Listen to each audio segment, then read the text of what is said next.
कृष्णाय वासुदेवाय हरये परमात्मने। Assalamualaikum warahmatullahi wabarakatuh. Rahayu, rahayu, rahayu. Salam santun, salam hormat, salam takdim kami Padepokan Lokajaya. Kita haturkan untuk semua spiritualis yang ada di Nusantara ini. Semoga senantiasa selalu mendapatkan rahmat dan ridhonya Allah Subhanahu wa Ta'ala, ya. Allahumma sholli ala sayyidina wa maulana Muhammad. Kita haturkan sholawat serta salam kita kepada baginda Nabiullah Muhammad Shallallahu alaihi wasallam. Semoga kita semua mendapatkan syafaatnya. Ya, untuk para sahabat semuanya, kembali lagi bersama Padepokan Lokajaya. Kali ini kita ingin membahas terkait dengan ciri-ciri rumah Satrio Piningit, ya. Rumah Satrio Piningit, tapi bukan ini ya teman-teman ya, ini hanya gambar saja ya. Jadi rumah Satrio Piningit menurut para narasumber mengatakan bahwasannya rumah Satrio Piningit itu tidak jauh daripada sungai ya. Ini gambaran seperti ini mungkin ya, tapi rumahnya tidak seperti inilah ya, pastinya bagus lah ya.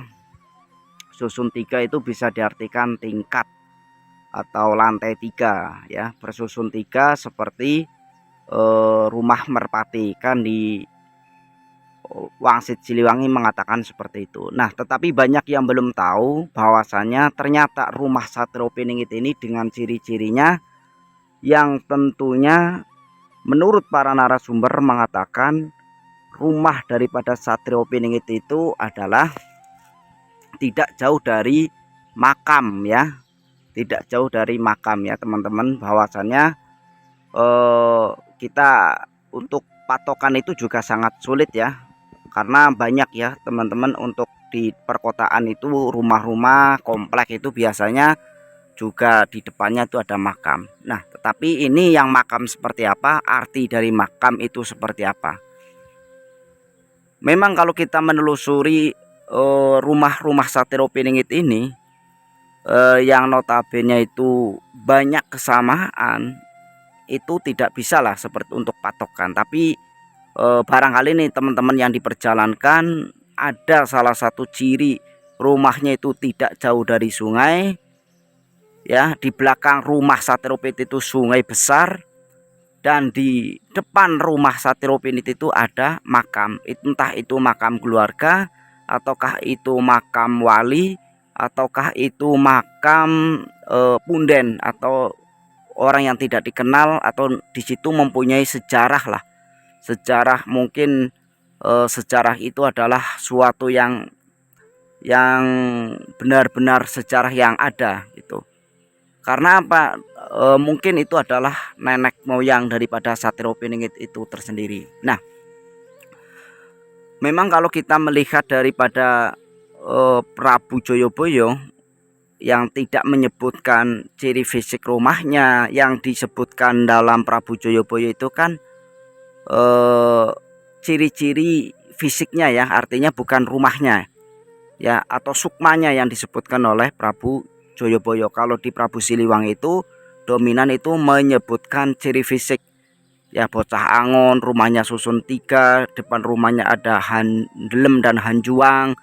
Nah, itu kan perlu kita maknai ya, handelem itu sebenarnya apa, hanjuang itu apa, atau apakah itu makna-makna yang tersirat di dalam Wangsit Siliwangi ini perlu kita terjemahkan dengan sastra-sastra bahasa yang kuno ya, atau kita nanti menggandeng sastrawan ya untuk menerjemahkan makna daripada hanjuang, handelem, rumah susun 3. Nah, ini yang perlu kita terjemahkan seharusnya ya. Pokoknya untuk Satrio Piningit ini atau si bocah angon ini, ternyata banyak yang mengatakan budak janggutan itu ternyata adalah guru batin daripada Satrio Piningit atau bocah angon itu. Jadi guru batin atau guru mursyid itu adalah budak janggutan. Entah itu guru hoibnya Satrio Piningit, yang mungkin banyak yang mengatakan itu adalah Nabi Khidir. Juga ada yang mengatakan itu budak janggutan adalah sosok guru mursyid yang sama seperti kita manusia biasa. Itu ya para sahabat semuanya. Nah, ini pemandangannya sangat luar biasa ya. Ini kita di alam ya teman-teman. Kita sedang penelusuran ini ya. Nah, untuk teman-teman ini katanya di sini juga banyak dedemit ya. Barangkali teman-teman bisa diruqyah itu melalui doa-doa supaya ini tidak mengganggu warga ya. Karena ini walaupun sungai kecil katanya ini juga membahayakan, angker ya. Katanya itu angker. Itu teman-teman ya. Makanya itu saya kenapa pakai video seperti ini supaya teman-teman itu bisa membersihkan tempat-tempat yang seperti ini. Ya walaupun jin itu sama makhluk ciptanya Allah, tapi kan kalau jahat ya harus dihilangkan atau ditobatkan itu ya. Itu tugasnya SP juga salah satunya seperti itu. Nah, kita kembali lagi ya para sahabat semuanya terkait dengan ciri rumah Satyropedit itu yang menurut narasumber bahwasannya rumah di belakang rumahnya itu ada sungai, di depan rumahnya itu ada makam.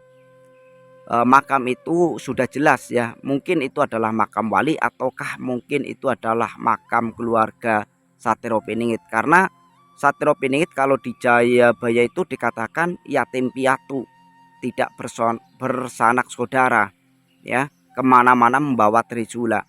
Nah, entah apakah itu memang secara makna lahirnya itu adalah benar-benar yatim piatu, benar-benar membawa senjata, ataukah ada makna tersebut. Yang tanpa sanak saudara mungkin keluarga sahabatnya mungkin tidak menganggap atau menganggap bahwasannya Satyropinit itu orang yang sedang halu atau orang yang sedang gila, dianggap gila, karena petunjuk-petunjuk itu selalu datang dan Satyropinit itu selalu mengajak orang-orang untuk supaya menjadi lebih baik ya, mencintai alam misalnya, berkontribusi terhadap agama, toleransi misalnya. Itu masih banyak juga ya yang dilakukan oleh Satyropinit, sehingga apa, Satyropinit itu dianggap oleh sanak saudaranya itu orang yang tidak waras ya. Mungkin dulunya adalah seorang pekerja yang mungkin mentereng lah, meninggalkan pekerjaannya demi untuk mengurusi umat ya, karena mengangon umat ya. Dari narasumber yang dari Semarang itu, Satyropiningit ini mengangon umat ya, katanya seperti itu. Nah, tentunya itu kalau diarti maknai tanpa sanak saudara ya, yang artinya sahabatnya, keluarganya itu tidak mendukung perjalanan Satyropiningit, tidak mempercayai bahwasanya Satyropinit itu adalah benar-benar yang diperjalankan, diberi tugas oleh Allah Subhanahu wa taala untuk menyeimbangkan alam, untuk membuat umat manusia ini supaya lebih baik lagi, supaya lebih mendekatkan diri kepada Allah Subhanahu wa taala. Dan tentunya ya untuk para pejabat politik ini juga supaya tidak korupsi ya, itu salah satunya kemungkinan besar seperti itu.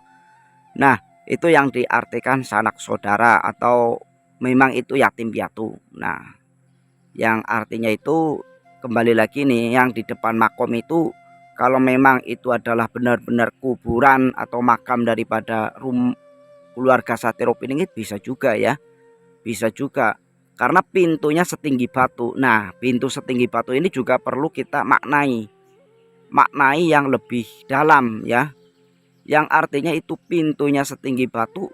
Batu seperti apa? Ataukah batu memang di depan rumah Satyropiningit itu ada batu besar ya, ataukah di rumah Satyropiningit ini ada batu itu kan keras ya, batu itu keras, mungkin kekeh pendiriannya, tegas terhadap siapapun yang salah, yang artinya itu batu itu kan keras, jadi keras pendiriannya, keras wataknya ya. Itu sama ya, wataknya keras seperti Baladewa, kan di Prabu Joyoboyo disebutkan seperti itu. Nah, itulah ya menurut para narasumber bahwasannya Satyropiningit ini rumah, ini info terbaru ya, bahwasannya di depan rumah Satyropiningit itu ada makamnya, di belakang rumah Satyropiningit itu ada sungainya. Entah itu memang kebetulan ataukah itu memang suatu penerawangan ya. Jadi sudah sangat jelas bahwasannya ciri khusus rumah Satrio Piningit seperti itu ya. Tapi juga banyak juga ya yang bukan Satrio Piningit atau orang-orang biasa itu rumahnya di belakang rumah itu ada sungai, itu juga banyak. Di depan rumah ada makam, itu juga banyak. Jadi yang paling jelas siapapun yang mampu menerawang sejatinya Satrio Piningit ini, sukmanya Satrio Piningit itu yang jelas berbeda dengan sukma-sukma orang awam, itu yang paling akurat kalau menurut saya ya. Tetapi untuk sampai saat ini belum satupun yang mampu menerawang, menembus ya, menembus secara antara menembus ini ya sukma daripada Satrio Piningit itu ya. Seumpama ketemu antara sukma dan raga itu jauh berbeda ya. Mungkin secara raga itu hitam misalnya, bewokan misalnya, tetapi di dalam sukmanya itu berbeda ya, mungkin bercahaya ya, karena nur ahadnya itu ada. Nur ahadnya, Nur Ahmad maksudnya ya, Nur Ahmad. Kalau ahad itu Allah Subhanahu wa taala. Nur Ahmadnya itu ada, atau Nur Muhammadnya itu ada. Sehingga tentunya sukma daripada Satrio Piningit itu memancarkan cahaya, cahaya kedamaian, cahaya ketentraman, cahaya penyejuk hati. Jadi Satrio Piningit itu apa ya, banyak yang musuhi, tetapi itu bukan semata-mata dari batin mereka, karena mereka itu memusuhi Satrio Piningit itu karena iri kepengen diangkat atau menjadi kekasih Allah Subhanahu wa taala. Nah, tetapi itu kan bukan masalah, bukan iren-iren ya, tetapi ini adalah suatu apa namanya, yang jelas-jelas itu sudah menjadi takdir daripada Satrio Piningit untuk menjalankan tugas-tugas akhir zaman, visi-visi misi akhir zaman yang begitu sangat memukau ya, sangat dahsyat ya nanti.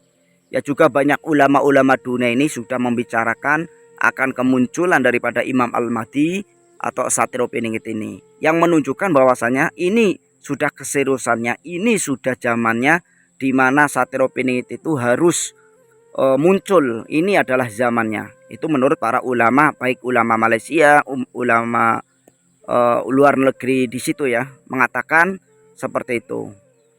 Yaitu jadi ya mungkin ya, apakah di sungai ini ternyata rumah Satrio Piningit ya, ataukah kalau rumah ini bukan rumahnya ya, tapi ini gubuk ya, gubuk.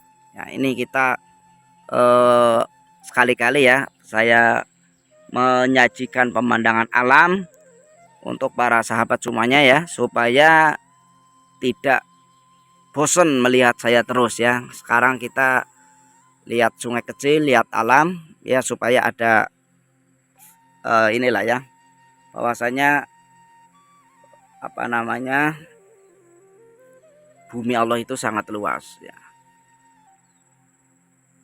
Itu ya para sahabat semuanya, pada kesimpulan tersebut bahwasanya Satrio Piningit ini memiliki ciri khusus baik secara batin, baik secara lahir, yang tentunya ciri khusus ini tidak bisa untuk dipublikasikan, tidak dikeluarkan ya. Mungkin hanya Satrio Piningit dan gurunya saja yang masih mengetahuinya sejatinya Satrio Piningit itu siapa. Itu ya para sahabat semuanya, mohon untuk dimaafkan bila jauh daripada kebenaran, karena kebenaran itu hanyalah milik Allah Subhanahu wa taala.